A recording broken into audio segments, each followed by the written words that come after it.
Bismillahirrahmanirrahim. Assalamualaikum warahmatullahi wabarakatuh.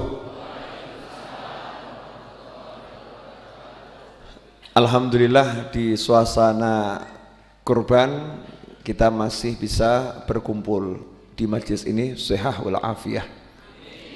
Sejujurnya saya nggak nyangka yang hadir malam ini sebanyak ini. Jadi makanya saya katakan Jumat yang lalu yang tidak hadir Jumat ini saya anggap hadir karena memang kan bertepatan dengan hari tasyrik, itu harinya orang masih melakukan ibadah sembelih menyembelih korban. Mungkin pada capek ya kan, pada capek, pada pengen istirahat. Tapi ternyata yang hadir ini Masya Allah 70% dari yang biasa hadir Insya Allah malam ini hadir. Karena malam ini malam spesial ya, malam spesial, saya juga mau ngajinya ngaji yang spesial ya, ngaji yang spesial. Judulnya ngobrol santai, ngobrol santai, tapi insya Allah nanti kita dapat ilmu yang banyak. Tadi pagi saya membaca nasihat-nasihatnya Habib Ali bin Muhammad bin Husain Al-Habsyi buat teman-teman yang dekat dengan Solo, dekat dengan Majlis Ar-Raudhah. Kita kalau subuh, setelah sholat subuh berjamaah di sini baca zikir, kemudian wirdul latif, terus duduk ada baca nasihat-nasihat Habib Ali bin Muhammad bin Husain Al-Habsyi. Memang nggak banyak, itu majlis khusus ya, majlis khusus, tapi yang mau datang boleh ya, yang mau datang boleh. Ada nasihat yang menarik begini, wewangian, entah itu parfum atau menyan ya, jangan alergi sama kata menyan ya, karena menyan itu bahasa Jawa. Nah, kalau bahasa Arabnya kan bukhur ya, bukhur atau dupa bahasa kita ya, menyan. Menyan itu salah satu bentuk wewangian. Kalau dalam bahasa modern nggak mau disebut menyan, agak keren dikit, aroma terapi gitu ya. Aroma terapi itu kan menerapi lewat aroma ya, itulah menyan gitu ya. Jadi menyan itu kalau dimodernkan sedikit orang suka ya, nggak alergi. Tapi kalau ada kata menyan jadinya pada alergi karena nggak ngerti ilmunya. Parfum, minyak wangi, perlu sedikit koreksi, minyak wangi bukan minyak mumet. Karena ada aroma parfum, aroma pewangian itu ya, minyak wangi, itu kalau kita semprotkan atau oleskan justru orang lain yang mencium mumet, pusing. Itu tidak masuk kategori minyak wangi. Dalam hadits kan disebutkan ada 3 hal yang kalau kita dikasih tidak boleh ditolak. Di antaranya dikasih bantal, itu nggak boleh ditolak. Biasa orang Timur Tengah sana dan di zaman Nabi itu kalau duduk kan lesehan. Nah, duduk lesehan itu biasanya sandarannya pakai bantal ya, buat pegangan, buat senden. Nah, kalau dikasih bantal itu tanda memuliakan. Jangan ditolak, terima dengan senang. Maksudnya buat senden atau buat pegangan.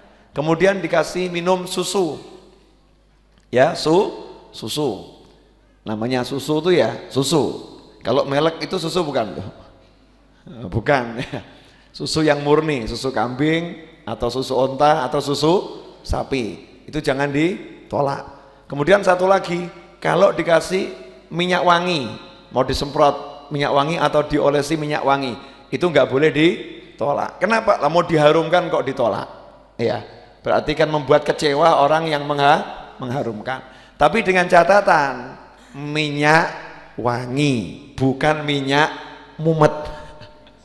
Paham ya? Bukan masalah harga.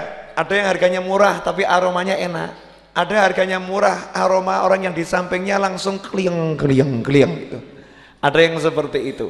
Nah, ini parfum, kita bicara parfum, minyak wangi atau menyan, wangian yang dibakar ya, seperti itu.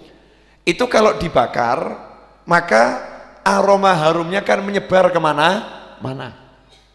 Yang dekat itu kena, yang jauh juga kena, betul. Yang dekat merasakan harum, yang jauh juga merasakan harum. Yang lebih menarik, setelah yang tadi kumpul sama menyan, yang kumpul sama minyak wangi tadi, kemudian pulang ke rumahnya, yang di rumah juga ketularan harumnya, betul kan? Betul. Wangi. Padahal dia kan jauh sekali. Tidak di sumber minyak wanginya. Ketemu saja sama orang yang kena aroma, ya kena semburan minyak wangi tadi. Enggak disemproti loh, enggak. Cuman deket-deket saja, maka aromanya itu bisa dibawa pulang, kemudian sampai rumah, yang di rumah wangi, betul. Kemudian nempel di badan. Maka kalau cium tangan sama orang yang habis deket-deket sama menyan yang harum tadi itu, cium tangan, itu kok aromanya ada aroma garu misalnya, aroma berubah, tanganmu kok wangi. Makanya istilahnya ada orang mau jadi manten itu diukupi satu badan gitu ya, biar aromanya nempel di badannya gitu ya. Aromanya kok harum, badannya harum, tubuhnya harum, bisa nempel, bisa nempel, bahkan bisa ditularkan. Itu bekas tempelannya parfum orang itu kalau kita deket-deket nanti juga nempel ke badan kita, betul seperti itu ya. Nah, sama dengan orang soleh, para wali, nabi, rasul, wali. Kalau kita mendengar kisah-kisah orang soleh, itu ibaratnya kita lagi bakar menyan, lagi pakai parfum, karena orang soleh itu wangi. Makanya kalau kita dengar kisah orang-orang soleh, kita ketularan wanginya, kita ketularan wanginya. Karena itu kalau kita kena aroma yang harum, hati jadi enak atau hati jadilah lapang. Sumpek atau seneng? Seneng, hatinya jadi lapang. Kalau kita dengar kisah orang-orang soleh sama, nanti hati kita jadilah lapang. Kenapa? Wangi, karena harum. Kemudian yang jauh artinya bagaimana? Wong tidak hidup sezaman dengan orang soleh yang diceritakan mungkin 100 tahun yang lalu, mungkin 200 tahun yang lalu, bukan hidup satu zaman, bukan, mungkin 300 tahun yang lalu. Nyatanya orang soleh itu 1000 tahun yang lalu kita ceritakan kisahnya, hati kita seneng, hati kita seneng, rasanya adem, rasanya enak. Kenapa bisa begitu? Karena wangi. Dan menariknya, setelah kita mendengar kisah orang-orang soleh, kita pulang ke rumah, wangi kita itu bisa nulari satu rumah. Jadi ademnya hati kita bisa membuat orang lain jadi adem. Orang itu kalau hatinya panas, yang lihat juga ketularan panasnya, betul enggak? Ya, kalau hatinya adem, maka orang lain yang lihat juga ketularan ademnya. Dan majelis seperti ini, majelis yang membuat yang ngomong jadi wangi, insya Allah yang dengar juga jadi wangi. Dan yang di rumah bisa ketularan wanginya. Karena itulah Rasul menyatakan, hendaknya kalian hati-hati sama teman duduk. Hendaknya kalian hati-hati sama teman duduk kalian. Pilihlah teman duduk yang baik. Pilihlah teman duduk yang baik. Sebaik-baik teman duduk nomor 1 Al-Quran. Karena orang yang duduk sama Al-Quran berarti dia duduk sama Allah, jalisullah. Dia lagi duduk dengan Allah. Maksudnya duduk dengan Allah, dia lagi membaca kalam Allah, dia mendengar kalam Allah. Tidak ada teman duduk yang lebih baik daripada Al-Quran. Itu teman duduk yang hebat. Sayangnya Al-Quran di rumah kita banyak, tapi enggak jadi teman duduk kita, teman duduknya lemari. Betul? Betul ya. Teman duduknya lemari. Dan seburuk-buruk teman duduk yang membuat kita lupa kepada Allah. Dan justru teman duduk yang membuat kita lupa kepada Allah ini selalu kita berusaha duduk dengannya, yaitu apa? Acara yang ada di televisi. Betul? Bahkan TV-nya mati dicari, hidupkan. Gonta ganti channel, perlunya cari teman duduk, dan teman duduknya buat lupa kepada Allah Subhanahu wa ta'ala. Ini umumnya manusia zaman ini begitu atau enggak begitu? Begitu. Kemudian Ya, teman duduk yang baik Rasul misalkan seperti penjual parfum. Penjual minyak wangi. Kita masuk ke sana nggak usah beli.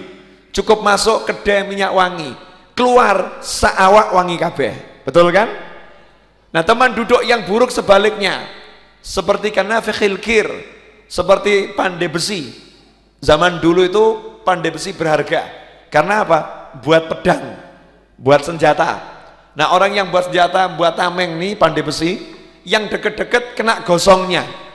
Karena peluknya, asapnya itu, kepul asapnya itu bisa membuat orang yang di dekatnya jadi aromanya nggak enak, kemudian wajahnya juga bisa jadi kotor, badannya kotor.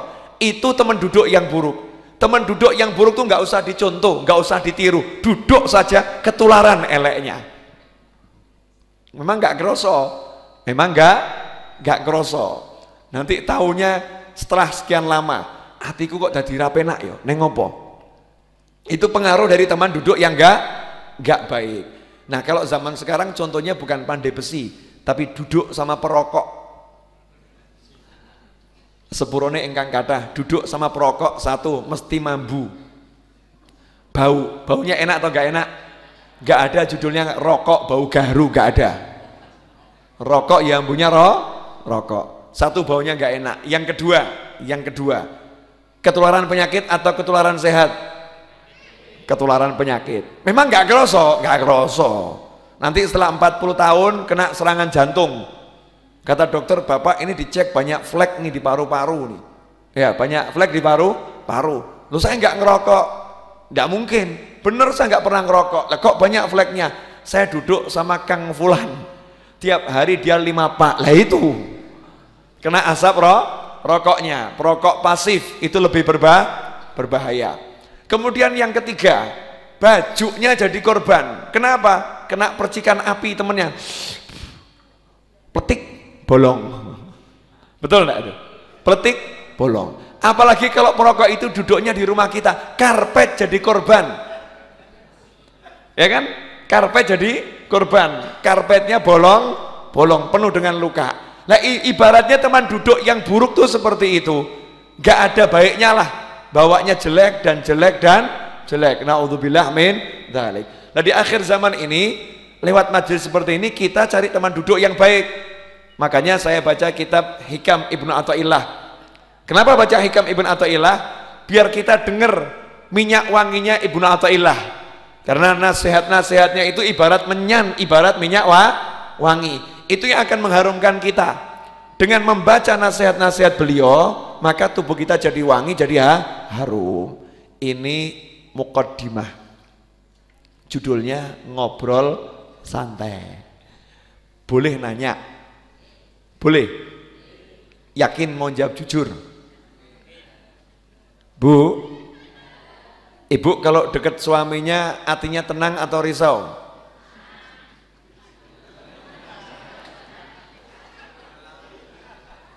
Bapak-bapak kalau duduk di samping istrinya tenang atau risau?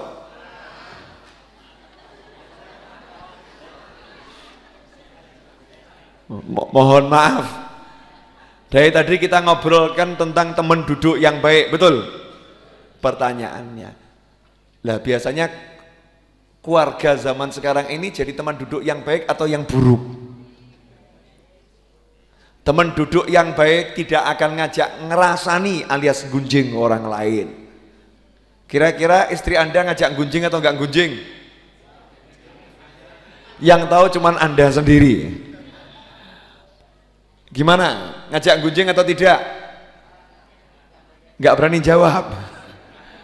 Lah gunjing itu apa? Ngerasani itu apa? Menggunjing orang alias ghibah adalah memperbincangkan keburukan orang lain. Nyata-nyata punya keburukan diomongkan, itu namanya ghibah. Paham? Mesti alasannya memang betul. Memang betul. Ghibah itu ngomongkan kenyataan. Itu namanya ghibah. Misal ada orangnya kok sukanya nipu orang, ya, terus kita omongkan orang itu tuh ya sukanya nipu, nggak males-males nipu, rajin nipu, nggak kapok-kapok nipu. Kita ngomongkan seperti itu. Ini namanya apa? Ghibah. Yang diomongkan betul atau enggak betul? Betul. Lah ini namanya ngerasani. Lah kalau enggak betul itu bukan ngerasani, al fitnah. Fitnah. Itu fitnah. Kalau enggak betul kok diomongkan, itu namanya fitnah. Kalau betul itu namanya ngerasani. Lah ngerasani itu apa? Ngomongkan yang enggak baik tentang orang lain walaupun sekecil apapun. Contoh, irungnya rodok pesek. Ya. Dalam tanda petik niatnya merendahkan gitu ya. Pesek dianggap bukan hal yang baik, atau irungnya kemanculkan. Beb novel kayak irungnya gede ya. Misal ya, bukan sebuah tanda ketampanan tapi tanda yang enggak baik kan. Ada hidung tuh kalau kebesaran kurang pas, kekecilan ya orang sampekan enggak pas ya. Yang bagus tuh yang sedang-sedang saja. Rasulullah mancung tapi bukan mancung seperti Pinocchio. Nah Pinocchio kan mancung tapi kan enggak bagus seperti itu kan. Jadi kalau kita ngomongkan bentuknya tubuh orang lain yang enggak bagus kita omongkan loh, sawangan meripate, tonton meripate gitu. Jalan kayak ngono gitu. Niatnya merendahkan, tuh lihat matanya. Itu udah ngerasani, ngerasani. Pertanyaan, lah duduknya kita tiap hari ini lepas dari ngerasani atau tidak? Coba diingat-ingat. Duduk bersama pasangan hidup ngerasani orang lain atau tidak? Yang kedua, teman duduk jenengan yang di rumah ini yang namanya istri atau suami, kalau duduk yang diobrolkan akhirat atau dunia?